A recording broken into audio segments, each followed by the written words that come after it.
Today I'm going to talk about marketing pitfalls and how to get your marketing to really work. And this really came to my attention when I was talking on my management meeting about my executive coaching clients. And I was talking about how when we try to do the marketing ROI for practices, and we're looking at how much marketing dollars you're spending, what sort of leads and business you're getting from that, and what that's doing for your business, that is always the hardest part of the financial analysis. So when I start with profit and losses and benchmarking expenses, that's all pretty straightforward. You know, what are your labor costs? What are your rent costs? You know, where are we at on supply cost of goods items? But then when we get into the next level, which is getting into the actual return on investment for marketing, that's when things get a little dicey. Now, many of you will tell me, "Oh, I'm not hardly spending anything on marketing. I only do this, and that's only $500, and then I have my MailChimp or my Constant Contact. Oh yeah, and I've got my paid social, and then I've got maybe I've got an in-office loop video to promote my services, and that's a couple $100 a month, and then I'm doing this other app for $300 or $400 a month, and oh yeah, I'm paying someone to manage my YouTube or LinkedIn, or maybe a community manager." Anyway, overall, they don't feel like they're spending that much money, and by the time I get to the bottom of it, they're in $2,000 or $3,000 a month, and they're not seeing a return on investment. So the reason why I point this out to you is so many of my clients hire a bunch of different marketing vendors, and they don't have a marketing partner or a chief marketing officer or even a marketing manager that's full-time. Many times this is the owner handling the marketing. And when you do that, which is great if you really understand what you are doing and how to measure whether or not you are getting the return on investment that you should get with your marketing dollars. And that's when the rubber hits the road. So what do I mean by that? What do I mean by using a marketing partner rather than marketing vendors? We've all heard the statements, you know, too many cooks in the kitchen, the right hand not knowing what the left hand is doing. Well, you know, this is really true in marketing. And you know how I've learned the most of this is in the last 3-4 years, we've really concentrated on marketing for projected growth consulting. Up till before that, I really got all of my clients just word of mouth and referrals and the relationships that I had in the industry, and didn't actually have an active marketing campaign. I just had a good solid website with case studies and results so that people could come on and see what we do, but we were getting introduced by different other clients, referrals, and reps. So once I learned that it was so important, if I wanted to get organic traffic and I wanted to get clients directly from my website, everything became a lot clearer. Now, what do I mean by that? Well, in order to have an effective marketing strategy, I've talked to you about the layers of the cake or the foundation of the house.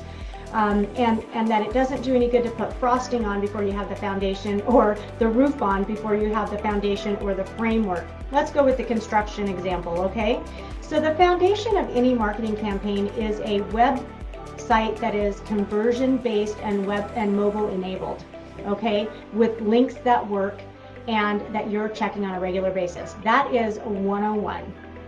Gotta have that. So if your website isn't solid, if it doesn't have your current services on, current photos on, current promotions on, a link to book a consultation, if it's not looking good on your website, if the links to your social media platforms don't work, then first fix that. That is the foundation. With many of my executive coaching clients, we start with financial benchmarking and looking at things like marketing and return on investment, and the next thing is always really looking at, okay, well, how many leads are we getting, what's converting, where's the holdup? And that typically starts with a review and an audit of the website, and that's an audit to, number one, make sure everything's functioning and locatable and the links are proper, but that it's on a good processing speed. But then after that, it is the language, and it's the customer journey and the strategy. And that is what I find is missing. I find that many practices know they want more leads or more business. The answer I get a lot of times on how can I help you is, I just want more money, I just want more revenue. Well, there's a lot of different things that go into that. Is it just are we talking about needing more leads? Are we talking about needing sales training for the phone to convert the leads? Are we talking about needing closing and consultation help? Are we talking about the kind of leads you're getting? Are we talking about organic leads or pay-per-click leads? Are we talking about paid social leads? Are we talking about leads from YouTube, TikTok? All of these types of leads have different ways that you have to treat them in order to convert those leads into clients. Some people are coming in very top of the funnel, meaning they've just heard about you or they've just heard about the service and they're kind of interested in it. They've been thinking about getting hair restoration, but it's not something that they can't live without, but they're kind of interested in it because you've got this zero downtime solution. And that's really called top of the funnel. That is a lead generation. That's something that might happen on paid social. They're not looking for the solution, but it's like driving by a billboard. Wow, okay, I didn't even know you could do that. I didn't even know you could do an incisionless facelift. What is that, right? So that is called top of the funnel, meaning there's going to be some education and some nurturing and a call and then a consultation and then thinking and buying and going into this service, okay? The more expensive and the more downtime, the longer that funnel can take. If we're just talking about laser hair removal or a manicure or a pedicure, they just need a good offer at a deal that's close to them. Boom, done, right? The difference between selling a hydrofacial and a body lift, or the hydrofacial or a facelift, or even a RF microneedling and a facelift, two very different customer journeys, right? So it's the same thing when you're talking about Facebook or Instagram compared to, say, YouTube or your website and pay-per-click. So back to the house analogy. The foundation that you build everything else on has to be strategic, and you need to understand the customer's journey and what you are trying to drive them to do. I had a client that had an excellent website with lots of information, and it took them to an online booking calendar that didn't work as easily as it could have. And when I asked them questions about where they had the most success of converting leads, it was clearly on a phone call. And so my question was, well, why isn't our call to action to drive them to call you for more information, call for details, call for a consultation? Why are we trying to drive them to a booking calendar that isn't even going to let a first time appointment book on it? It doesn't let new clients book on it. It's for existing clients. And if it's not easy to use, we know people have got about 15 seconds before they opt out of that. So this was one of those conversations where I could have done a lot of time and energy and billed a lot of hours getting down to his cost per lead for all the different platforms that they utilized, and the billboards and the radio and the online stuff. Or I could ask the most important question, which gets skipped so many times when you work with a website company who is doing a great website, but maybe not qualified for the lead conversion and the actual selling. Something to think about. And not asking that question. That question is, what is your highest, best conversion call to action on your website? What do we want them to do? Oh, well, I have this amazing receptionist. She can sell ice to Eskimos. If I could get them to just call her, it'd be great. Oh, okay. Well, let's make that your call to action, and let's change your book an appointment for only existing clients so that only existing clients use it. And then when you see someone, as an email, thank you for coming in, here's a link to book any more appointments if you'd like to make it easier for you. I'm not saying get rid of the booking. I'm saying think about the strategy of what you're trying to create your clients to do, because that's what this is there for. A good consultant is nothing more than someone who is extremely good at listening and guiding people through the decision tree. Again, laser hair removal or a facial or Botox is a shorter decision tree, less of a journey than selling like a surgery or something with recovery or something that could go wrong, right? So you think about those things in the process. That is why when you go to the next layer, so you've got a good website, it is got the correct strategy and call to action. You're tracking where your leads come from. You're doing SEO for your top 3 most important.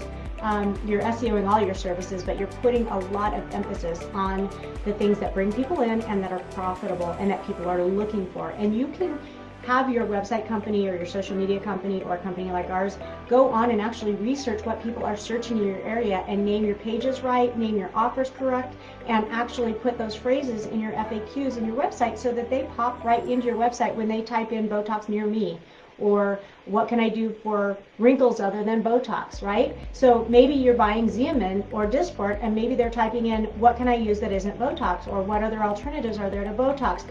When you hire someone outside this industry that doesn't know the services that you offer, you've just limited your strategy, because they're never going to think of, they're just going to advertise for keywords. Oh, you do Botox? Oh, you don't do Xeomin? You don't do Dysport?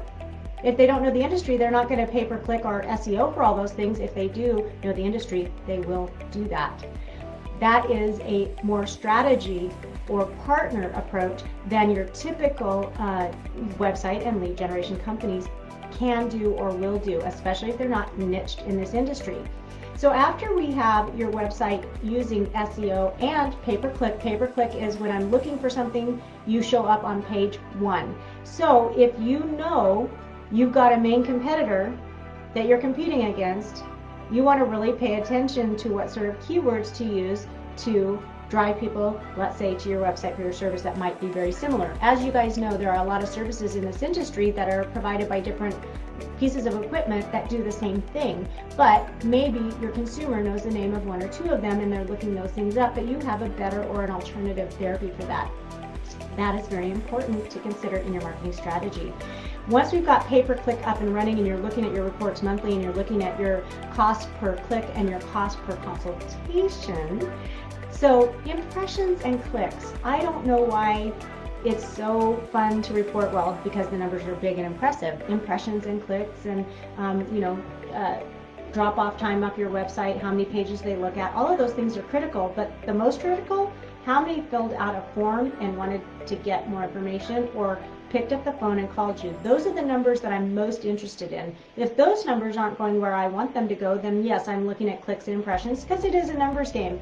But what I find is so many vendors don't get down to where the rubber meets the road, which is how many new clients did you get this month from this marketing effort and what did they spend?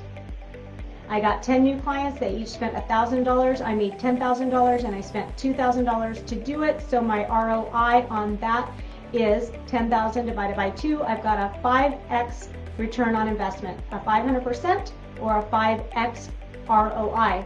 Anything above 4x ROI is a good investment. Now, I can go into detail on why those percentages are used, but most businesses are operating at hopefully a 25 to 30% profit margin. So if you don't have at least a 4x return on investment, you are spending money to make no money, sometimes to cost yourself money. That's why it's so important to measure these things.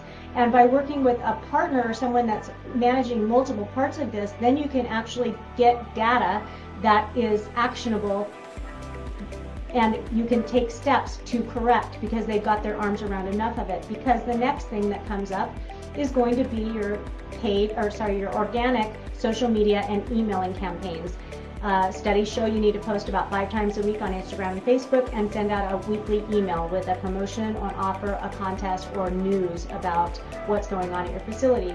Once those are in place and you're getting at least a 20% open rate and at least a 1% opt-in rate, you know you've got your copywriting pretty tuned into your audience and you're getting results. Once you're getting at least a 10 to 20% growth per month on your social platforms as far as new followers, not 1% like the industry averages, then you've got a good handle on what you're posting on your social media. Once you implement contests with an opt-in lead funnel contest entry form, then you've got segmented email and social media lists to market directly to the clients, knowing exactly what contests they entered and what services they are thinking about getting. That is segmented, targeted marketing and retargeted efforts, and those are all critical as well. When you have the same company managing all 3 of these areas, your organic, your paid social, your website, your pay-per-click, your SEO, and your email, which is what we do for many of our clients, suddenly you start to see a big difference because we are measuring how many clients you got and how much they spent, not how many clicks, how many impressions, how many visits, how many seconds they stayed on your website. It's all interesting. If they're bouncing off your website really quick, then you need to rewrite copy and get it more conversion based. If they're not opting in at a certain ratio, then you know that you don't have an attractive enough offer. These are all things that we help our clients with on a daily basis. But then, you move into things like YouTube and TikTok and LinkedIn, and depending on your goal, if you're trying to be a leader in the industry and you're speaking on platforms and you're writing books or doing things like that, LinkedIn might be excellent for you, as well as YouTube. If you're really trying to reach clients, doing your TikTok with time-lapse photography, showing before and afters, having a lot of fun with that, excellent way to attract new top of the funnel leads. What you have to understand is top of the funnel, middle of the funnel, and the low-hanging fruit, which are people that are just about ready to buy, and how to get all three of those things working simultaneously together above industry benchmarks, so that you can then clearly see that the $3,000 to $4,000 to $5,000 a month you're spending is generating at least $20,000 to $25,000 worth of revenue. And we can see that by looking at your Google Analytics, as well as the email correspondence that comes in and the leads that come in, and the performance of your social media, especially those contests and the responses. Many times we'll show a before and after, or a time-lapse journey of someone getting a surgery and showing their after. You might get 5 or 6 shares and clicks for more information for a consult right from that page. But if you don't have someone managing and creating a quick link or opt-in type of strategy for you, then you don't know where those leads came from. So to loop back to the beginning, what I'm talking about is determining whether you are spending your marketing dollars and getting a return on investment, or whether you're wasting your marketing dollars.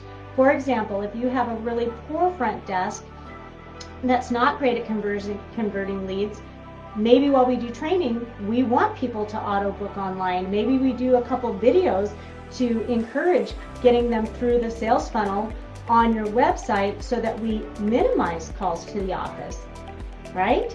So we get into strategy, and that's where I find that a vendor partner that can manage multiple parts of this for you effectively and prove by you talking to other clients that they're doing that. That is really where I see the next level marketing successes that we're experiencing with our clients, and the excitement that they see when they realize, oh, I can spend this money and actually track whether it works and get new clients and identify it right down to, oh, I should be doing more YouTube and TikTok and less Facebook and Instagram if I am trying to be a thought leader in plastic surgery. Or maybe you're looking at it and finding out, the majority of my clients are this age group and Instagram's going great. Facebook is basically not even doing anything. Maybe I don't even need to do Facebook, right? So that's kind of the information that we're trying to get to. We're trying to get to A/B testing and testing different offers and seeing how that affects everything, because from that foundation of your conversion-based website up to the framing of your SEO and your pay-per-click and your organic social and emailing, next to the roof of your paid social and maybe paid YouTube and paid LinkedIn, let's say, and those contests, then you're getting into that the house is completely constructed at that point. We can measure what's going on, and it can be as easy as turning up or turning down your thermostat based on your spending budget and your offer to really control the volume of your practice. I do have practices that will say, okay, I've gotten too busy. I don't need more clients a month. I'm actually booked out 4 months. I've got a hired staff. Let's turn down the pay-per-click a little bit in this area and this area. Let's turn it up over here because I've got staff that could do more volume over here. Did you know you can do that? Yes, you can. Not only can you take that from here and move it to there, which everybody loves, you can take marketing budget from here and move it to there. Once you understand what your marketing is doing and how it works together, and you have a cohesive strategy, that is your reward. And let me tell you, it is well worth the time and energy. So do not skip the strategy part of your marketing campaigns, and do it with someone who has a proven track record to show you the way, because it is so critical to the financial health of your business. If you are not getting enough business in the door, or you're discounting too much and so you're not making any money on the volume that you're getting in the door, you'd be better off to do less of it at a higher price and market just specifically for that. You need a strategist in your corner to help you decide what's working, what could be working better, and what maybe you don't need to do at all. Thank you so much for joining me, and I hope this helped you understand why marketing can seem overwhelming and how to avoid those pitfalls. And if you're working for 4 or you've got 3, 4, or 5 vendors, consider interviewing your vendors and getting your vendors down to 1 or 2 vendors, because if you have too many cooks in the kitchen, not only is your recipe messed up, but you don't even know how messed up it is or how you're doing. And I hope this helps you guys, because this is an area that I've got a lot of people scratching their heads, they're overwhelmed, they're confused, and I really want to shed light onto why this can seem so overwhelming. If you enjoyed this video, be sure to like and subscribe and click the notification icon to be notified every time we post a new video. And don't forget to grab your free copy of our book and all the resources we've provided. You can find the links in the description below.